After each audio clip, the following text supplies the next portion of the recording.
Roots of the Science podcast with your girl, Anne with an E.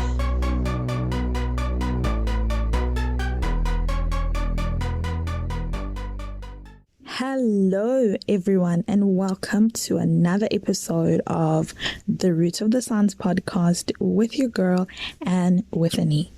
Now, I took a little bit of a break just to kind of rest and recuperate, but I'm back ready and recharged to give you more of your favorite episodes. So now, while I was away, it was really great to know that people were still listening and still eager to listen to the podcast. And if you want to start your own podcast, such as the former First Lady Michelle Obama, who has her own podcast on Spotify, you should check it out. You can click on the link in the show notes, which directs you to the Buzzsprout site, which is the hosting site that I use, which I absolutely love. I recommend that you use them, and it gives you an Amazon gift card as well. It also helps you support the show, so please go and click on the link. Now let's get into today's podcast. My guest is Stephanie Itimi. She is 25 years old, originally from Nigeria, but now based in London in the UK. She's a PhD researcher in information security at Royal Halloway University, the founder of Seidea, a social enterprise focused on Black, Asian, minority ethnic groups. In this episode, we learned that Stephanie is also an artist, and she combines her love of photography with her economics background. She also helps us understand how she transitioned from an economics background into cybersecurity. As a result, she is the founder of Seidea, that educates women and empowers them to get into the cybersecurity field. Stephanie is enthusiastic about internet education, digital literacy, and security. As an extension of Seidea, she also hosts Seipod, which is a podcast that creates security awareness online, and she tells us more about this. Lastly, Stephanie informs us about some people who have inspired her along the journey. So tune in to hear about all of this and so much more. Hi, Stephanie. Welcome to the show. Thanks for having me. I'm so excited to chat with you and for my audience to just get to know more about you and everything that you do. Okay. Yeah. So let's get into it.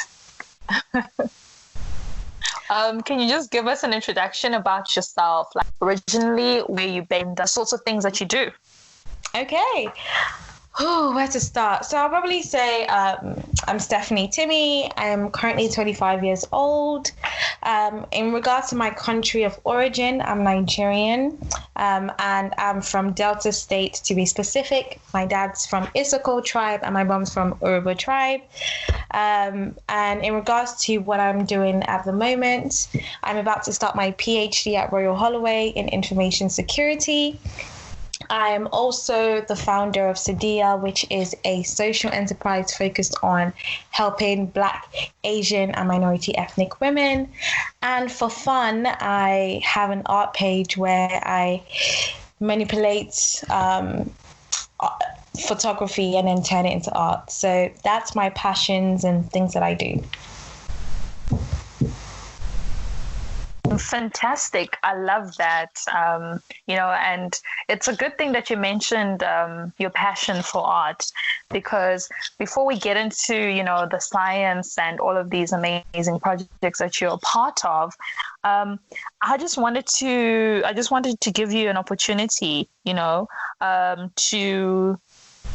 to tell us more about how you use the art and like as a form of expression, and can you just tell us more about that? Yeah, sure. So I'll say like my art, actually this is the first time I'm really talking about my art, is It's a mixture of everything that I'm passionate about. So my background, I'm from an economics background. So my master's and my undergrad was in economics.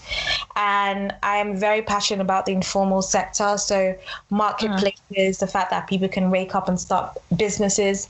That inspires me because it makes me realize that, you know, people are able to come out of poverty by just their own creativity.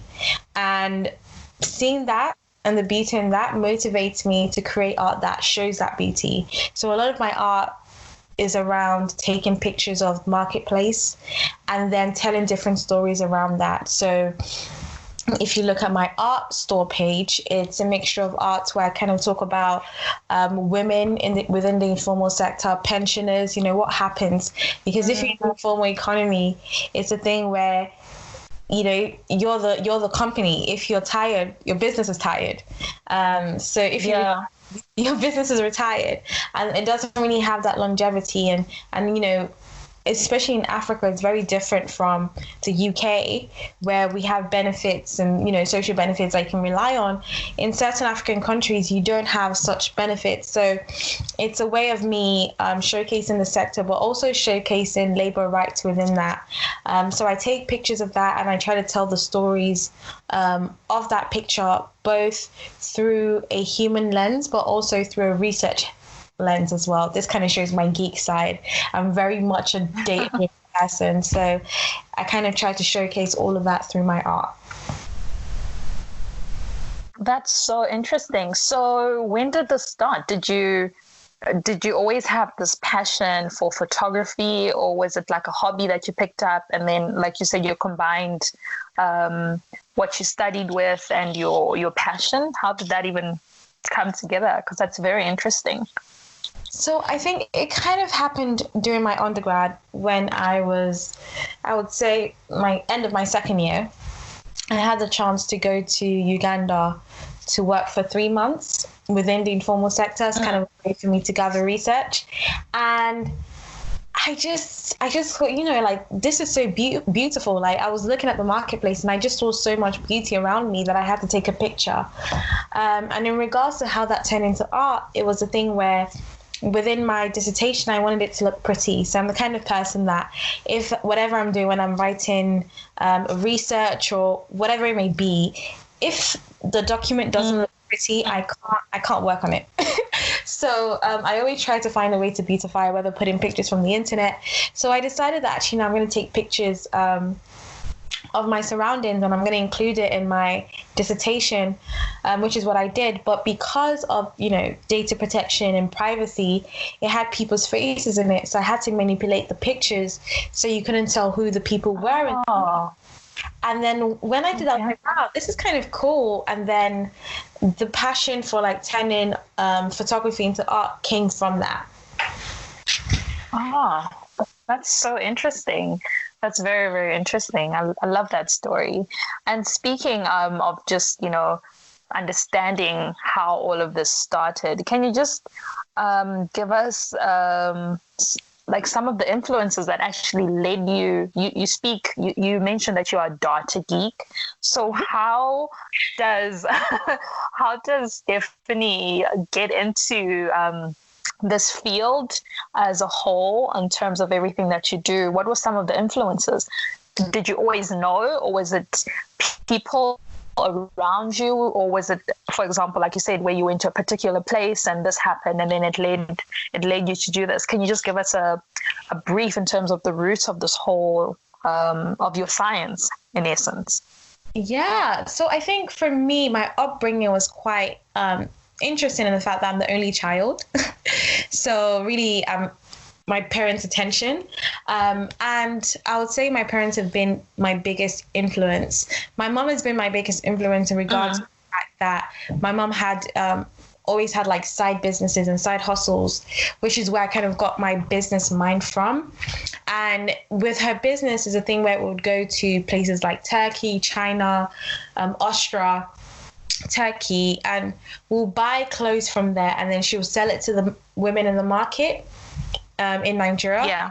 And seeing that and, speaking to these women and seeing how these women were able to have businesses within the marketplace and they were able to send their children to school really was, I would say, like my first awareness of how businesses can impact people's lives in regard to economic development, and how if I'm able to empower a woman, how that would be able to kind of help her kids and give them education and like the knockoff effect of that.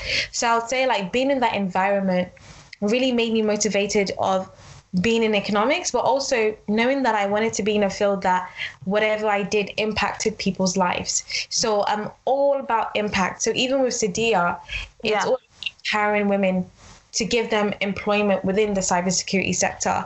So I would say that was the biggest influence in regards to even me going into art and my passion for the informal sector. And then my dad's more of a technical person. So my dad's has an engineering background, and he's more passionate about chemical engineering. But me and him would do things like, especially like, those old TVs when we're about to change TVs, I would take off the back and see what wires were inside. And I kind of had mindset of creating robots and things of that nature, and I definitely feel like my dad had a huge influence in that, just the whole science and tech side of things. I definitely look up to him in that regard. And in regards to me being very data driven is because my parents, I can't just make a decision like that. Especially when I was young, I remember I was supposed to study electrical engineering, but I had changed to economics, and I had to explain why I changed to economics, and I had to do research and, what kind of jobs can an economics degree give me? What is my earning potential? And that thinking like that, whatever decision you make, my parents kind of instilled in me that you have to know the pros and cons. You have to know why you're making a decision. You don't make a flimsy decision out of the blue. And when I was able to justify why I wanted to, study economics, they let me. And I think that kind of upbringing has kind of led me to be very data driven in my decisions, and to think very rationally when I make decisions or things that I want to do. Interesting. So you managed to marry, like you said, your mom's, the things that you learned from your mom and the things that you learned from your dad into what you're doing. So now you speak that you went and you did economics, right? Mm-hmm. So somebody who's probably listening is like, but she's in economics. How does that even fall into the science? Like, why do we have her here? So then I just want you to explain to us how you then you are in economics, you've done economics. How do you then go into learning about cybersecurity and everything else? How does that happen? Oh, my journey from economics to cybersecurity. Yes, I think it's an unusual journey. But if I could pinpoint, like I've always been interested in tech. I did ICT for GCSE A levels, but I fell in love with economics because I wanted to, I guess, eradicate poverty. I had that mindset of, helping people with jobs. And in my first year, after my first year at uni, I had the opportunity to work at the BBC Africa under their work experience program. And while I was there, one of the mentors, they were like, instead of you trying to show that you're the best, because everyone here is probably better than you because they have more experience, why don't you look for things that we're not good at, but you are good at, and then you excel in that. So one thing I noticed at that time is they were starting up their social media. And this time they had like this African Fashion Week. Now, if I'm going to go back a little bit back in my kind of work history, when I was 16 to about 18, I was a model and I was working in PR. Very different. Your story. I always had a dream, to be fair, I've always had a dream to be a beauty queen actually as well. I fell in this world and I was quite interested in that kind of like lifestyle. And then when I was 16, I had the opportunity to work for this fashion brand called Tribal Gem.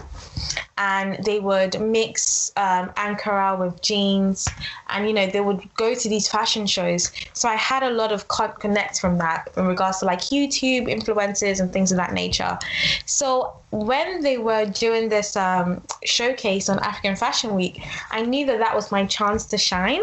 So I pretty much pitched, that I have like contacts, and I was able to work and lead on certain parts of that in regards to like the coverage, getting a YouTuber to like be the presenter for the day and things of that nature. So because I excelled at that, when I went back to uni after that work experience, they called me back. Now, this was 2014 where the Ebola plague happened in West Africa. And, I think everybody knows that WhatsApp is rife for fake news. And they were trying that because, this is a time where things are going, nobody knows what the truth is. People are dying in numbers. And the BBC wanted to be a voice of reason and tackle that fake news.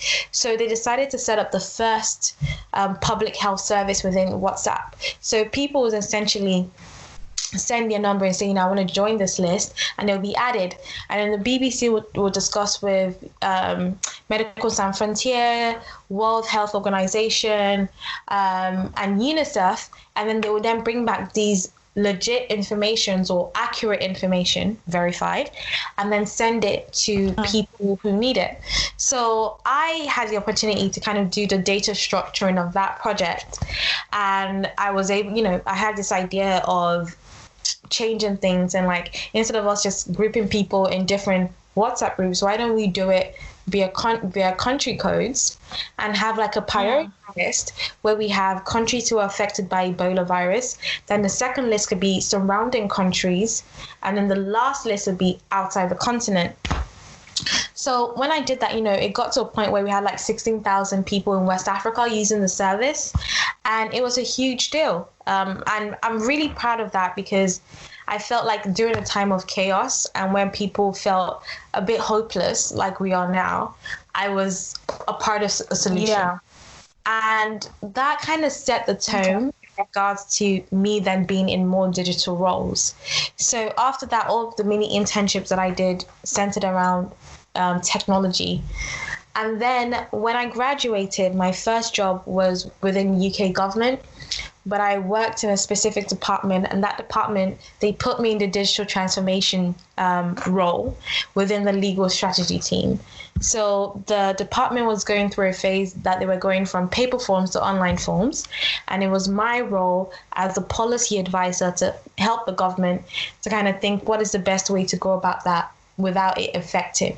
So for example, if, it then made me think about digital literacy, like how many people will be able to access the service, how many people, are digital literate, have like high digital literacy skills that might be able to even access the service, and is it in plain English that anybody can understand? And you think about these little things, with how you communicate, because if we were to use a vague word and then somebody applied and paid a lot of money for that form, they can sue us because we weren't we weren't clear on our message.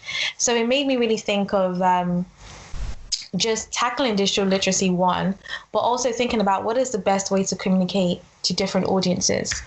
So that was my first role.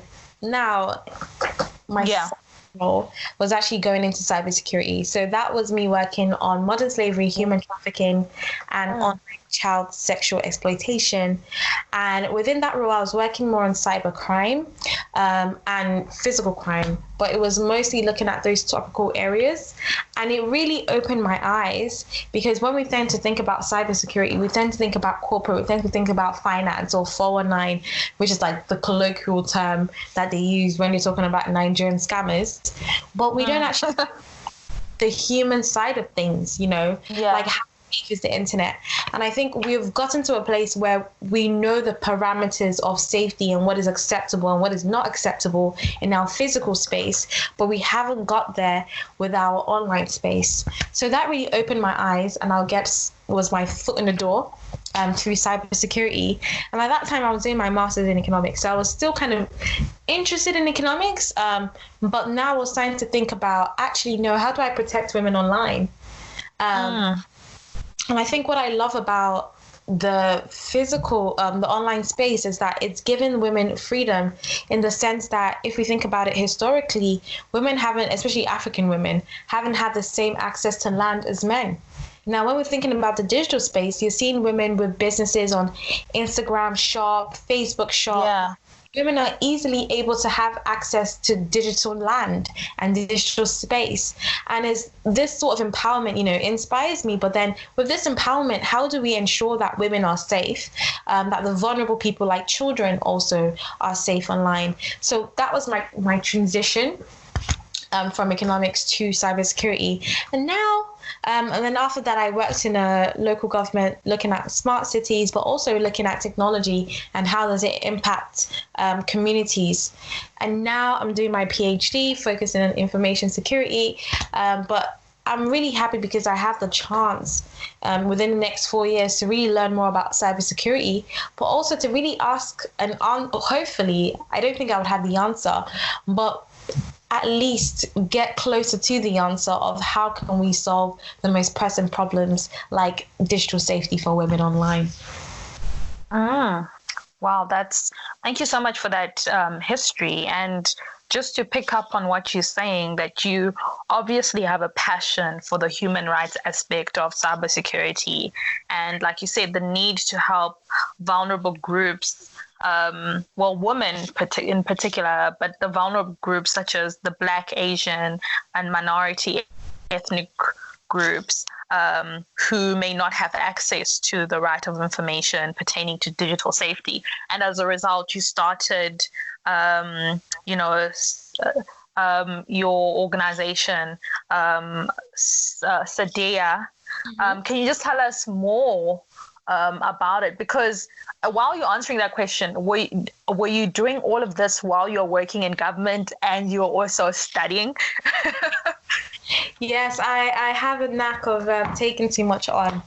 Not by choice. But yes, I was doing Seidea during these times, during working and studying at the same time. And Seidea it didn't start with cybersecurity. Okay. Actually, it started because I saw a need for, especially within the health and social care sector, that migrant women were unable to get management jobs because they didn't have Microsoft Excel skills. So what I started doing in my local area was I started doing free Microsoft Excel workshops within my local library. And at that time, I did a coding course, I think 2017. So because of that, I was also quite passionate about sharing this knowledge to kids, because I know that as a young child living in this area, I didn't have those sort of opportunities to learn coding that advanced. So I wanted to give girls, especially girls from minority groups in my local area, that opportunity as well. So it started by me, offering free Microsoft Excel classes and free coding clubs for kids in my local library. But then as it went on, a lot of the women were like, no, we want to do your job. And this is when I was still in my cybersecurity role. They were like, no, we want. And I would send them resources, but where I live and central London, there's a bit of a distance. And these women, they have kids, they have responsibilities. They don't have the option to easily go to central London. And secondly, when they were looking at sites I was sending them, it was mostly filled with white women. It didn't really have people of color or anyone they could relate to and feel comfortable. So they didn't even feel comfortable approaching those spaces. And that's when I realized that actually there's a problem here. And even when I looked at my workplace, I was the only woman for a while. And the cybersecurity especially in the UK, tends to have a lot of old military men or military guys entering the sector. And even by statistics, the UK, the Department for Culture and Media just released a statement this year which showed that 15% of the cybersecurity sector are women and 16% are from minority groups. Now, when we think about being a woman and being from a minority group, I can understand that it's definitely smaller than 10%. And that's just even me being optimistic. So we have a problem. We have a diversity problem. within this industry. Not just even in the UK, globally, it's 20% women. And if we're thinking about, conversations about human rights and online space, and even let's say corporate, if you don't have a woman's perspective, who are we really serving? Who are we really protecting? And when we're building these new apps, new products, are we thinking about a woman's perspective or safety? Or, do you know what I mean? Things of that nature. So yeah, Seidea to be in a place where women were not only getting equipped in regards to entering the workplace, but they were also getting equipped with knowledge that they need to be secure online, and to even get them to think about these things so that when they are in, these decision-making tables, they are able to make the right decisions that will protect women in the long run. So that's pretty much why I founded Seidea. And since then, right now we do this by having expert webinars with cybersecurity experts to upskill these women. But we also have virtual internships with companies to get them employment, because I think one of the issues is, even if you have the qualification, if you don't have experience, it's difficult for you to get a job. And then finally, we're trying to make certifications a lot cheaper, because in the UK, you're spending about £2,000 to £3,000 for a certification. Wow. And it doesn't need to be that expensive, especially when in America, you can get it for a lot less. And how long have you been running this? So I've been running Seidea for 2 years now, but we have been focused purely or solely on cybersecurity since January last year. No, you're doing some very important work, and like you said, that it's really good to get more women of color, and I think just having you as a person in that space, it gives other women, other young girls in particular, like, hey, Steph is doing this, so this is an option for me, and I think that's why it's very important to have people in the space and telling people like, hey, it's possible, and you championing the work so that, like you said, you can make it more affordable, more accessible, getting people employed. Because as much as, like you said, that like in at the end of the day, the thing that matters is your experience, and that's what people really, employers rather, look for. And just to add on that, you've got a branch from Seidea. You've got a podcast called, Seipod, which you're also a fellow podcaster. So everybody should also check out her podcast. And, can you just tell us what you talk about on that podcast, and why you wanted to branch off and add that addition into the mix? Yeah, no worries. So I think with Seipod, it's pretty much it's like our human rights arm, but not really in your face type of human rights. So I think with the main stuff we do, like our webinars, that deals with more of the technical skills you need to work in cybersecurity, and is very much more career focused. While with Seipod, it gives you that commercial awareness, but also opens your mind, because I feel like if you don't know, it's very difficult for you to understand what your rights are on the internet. So the makeup of it, of what we talk about about things from data privacy to, who sells your data and how do you protect, your data rights on the internet, to online abuse, to even looking at home security and IoTs and how that can be linked to domestic violence. And these are things that people don't think about, because, especially now that people have homes, to have Alexa, and Alexa recognizes you and your partner's voice. If you and your partner breaks up and your partner leaves, your partner can easily enter back into the house if they know that the Alexa still works. And those, wow. You think about locking your house, but you don't think about changing the voice settings on your Alexa. So, it's just giving and bringing those knowledge of things to the forefront, to even simple things like oversharing on the internet and social engineering. With the not WhatsApp hack, with the Twitter hack, that was a social engineering attack. And social engineering is essentially me manipulating somebody else to give me information. So in the most simplest form, it's thinking about love rats and how guys can promise women love and then women will give them the same amount. But when it gets more sophisticated, it's as simple as someone calling a bank, saying that, they want to get into their husband's bank account. Yeah. Husband is in the hospital. They'll give a sob story, and they can put noises in the background to show us if they have kids that are crying. And then you listen on the phone, you feel sorry for that one, like, wow, her husband is in the hospital and she has how many kids that she has to take care of. Let me help her. Now, when you think about stuff like that, it really, if you're in that case, you're more likely to give that information more than if you were in a normal, position. So because of that, it's a lot easy for you to divulge information. Now, if we're talking about oversharing on social media, and let's say I am someone who's a Harry Potter fan and I post a lot of things about Harry Potter, someone can easily send me an email saying something, Harry Potter concert. I'm more likely to click on that email because I'm a huge Harry Potter fan. And and that's how someone can easily even get into my computer. So it's just those social engineering things that people have to be careful about. So we talk about different things like that, just to give people that information of this is, if you want to increase your safety on the internet, these are the things you need to do. Yeah.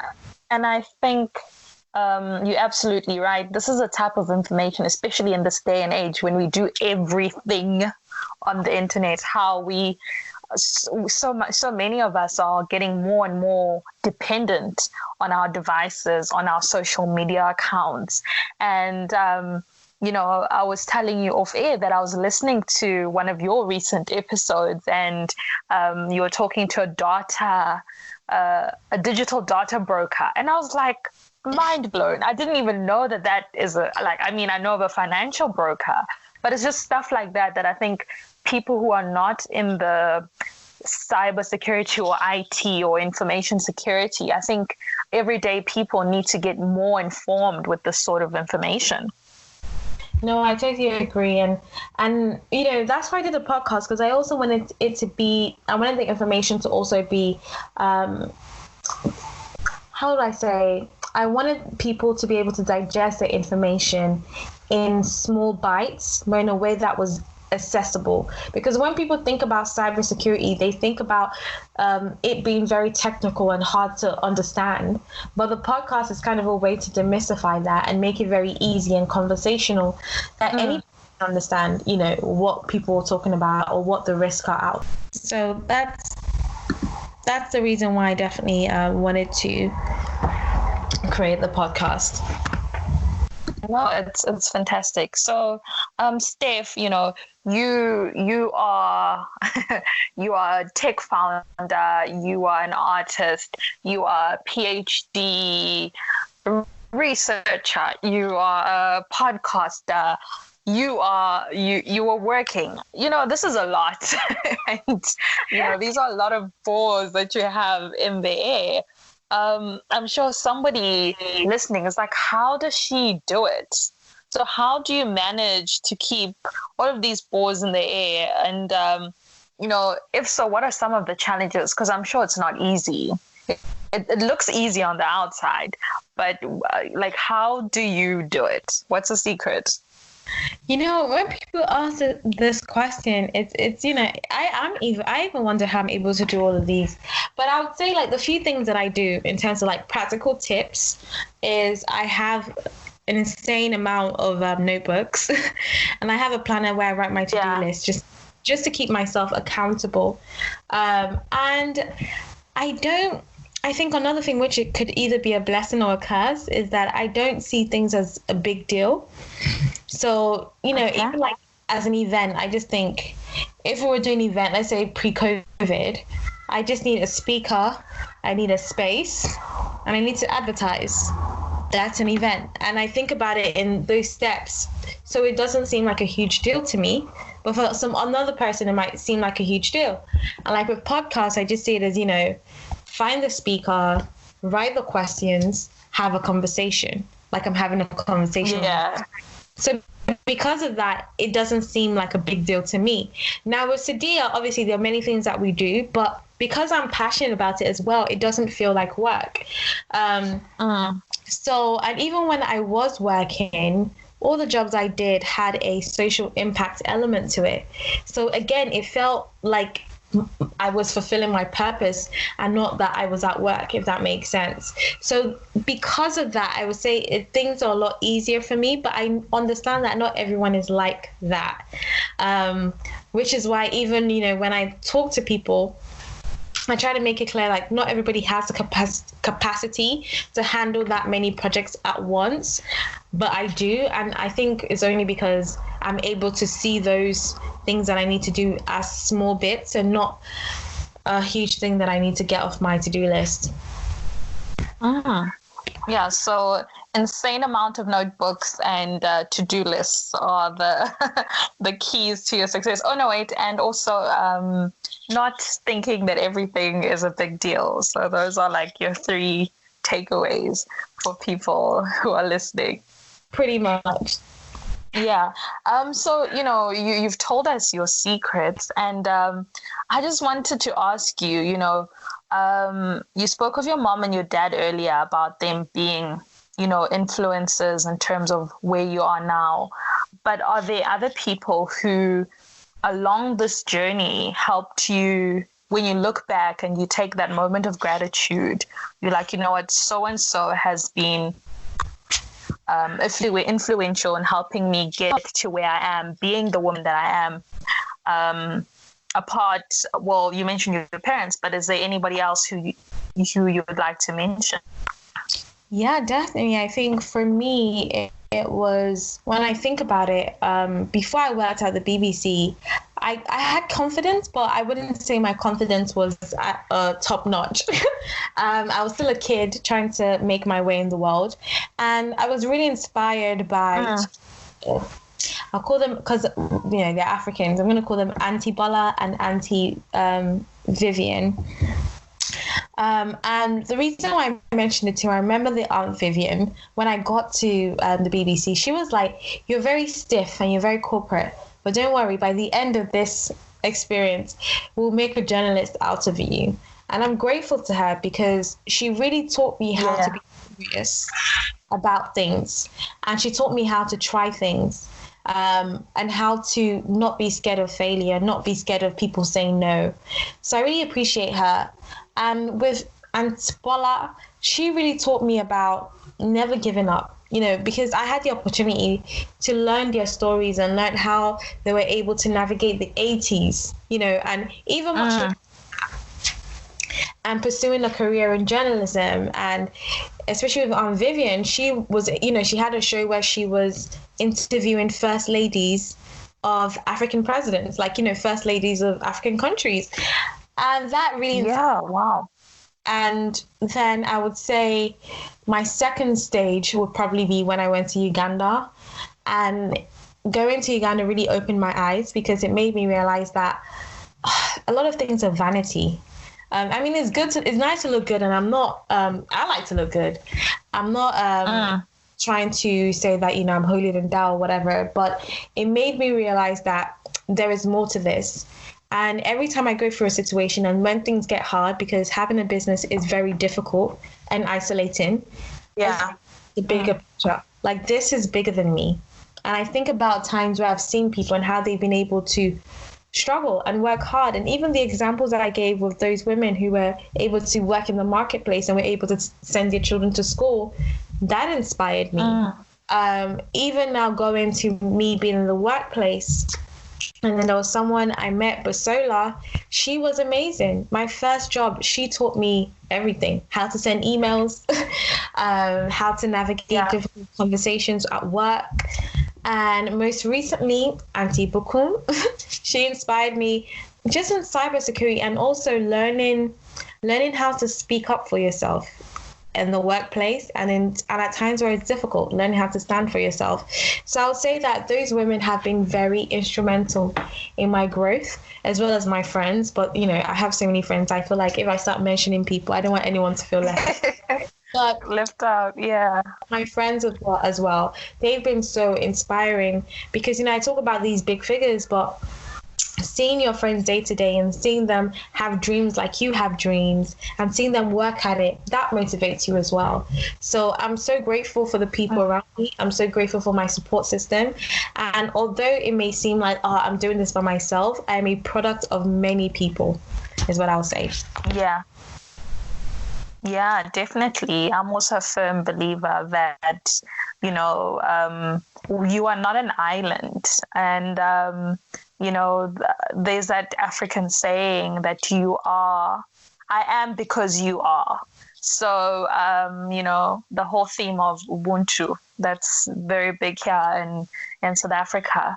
So I love that you are able to mention that there are all these significant people who were instrumental, especially your friends. I think sometimes, like you said, that we can say they're all these big figures, but the people who are keeping you grounded, those people are also very, sometimes a little bit more important, actually, and just motivating you to be like, oh my word, so-and-so is doing this, and they kind of push you to level up. So shout out to your friends as well. Friends are really good as well.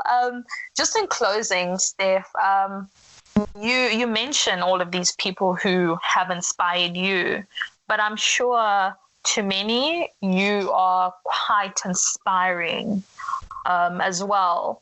So I just want to ask you, what advice would you give to a young African, be it a female, who wants to get into this career that you're in? You mentioned the stats earlier that the numbers are very, very low. So what advice would you give to somebody who's interested in this field of yours? Okay, so I probably will start with, again, data. I'll say do your research. Especially if you're approaching people and you want mentors, it's always good to show that you've done the work in regards to research. So if you know you want to work in science, or you want to work in tech, or you want to work in cybersecurity, think about, okay, how do I get work experience there? First of all, you want to have a taste of the field, and don't be afraid to reach out to people on LinkedIn. I would say, 18 and above, preferably. Don't just speak to train. But I would say speak to people in those fields and try and get a sense, whether it's by coffee or whether it's by shadowing or work experience. Try to get a feel of what are the different industries out there. And then, I'll say Google is free before you even start approaching people. And then the second tip I'll say is, once you know what you want to do, it's then for you to then think, okay, who are the main figures in this field? Who are the movers and shakers? And then look at their path. Like, what did they do that was different? Did they do a specific course? Did they, were they volunteering? What makes them special? And then think about, okay, this is what made them special. Let's say, you're maybe looking at people in New York and you're in South Africa or Mozambique, for example. Then think about, okay, how can I replicate that opportunity here? Let's say it's volunteering. What organizations are around? And I would say one thing is that it's very easy for people to have dealings with the UN and with bilateral organizations in Africa than it is in the West. So look for, okay, is there any US aid around you? Is there any World Bank initiative? Like, what is around you? And then volunteer. You want to stand out. And if it's a thing where you're passionate about science, or let's say you're passionate about cybersecurity, or you're passionate about music, don't give up your music dream. Think about ways, how can you merge it together? I'm sure in the music industry, there's probably hacking celebrities, hacking systems of like music record companies. Think about, okay, maybe I should go to record companies, ask them questions, see how I can get a role within that industry, because I want people to know that, you don't have to give up different aspects of yourself because you're chasing a dream. Like I said, I like art and I like cybersecurity and I like economics, and I found a way to merge all these. So don't feel like you have to be stuck in one box, is another thing I want to say. Feel very free to explore. I know it's so cliche, I know, but right now is the best time to fail.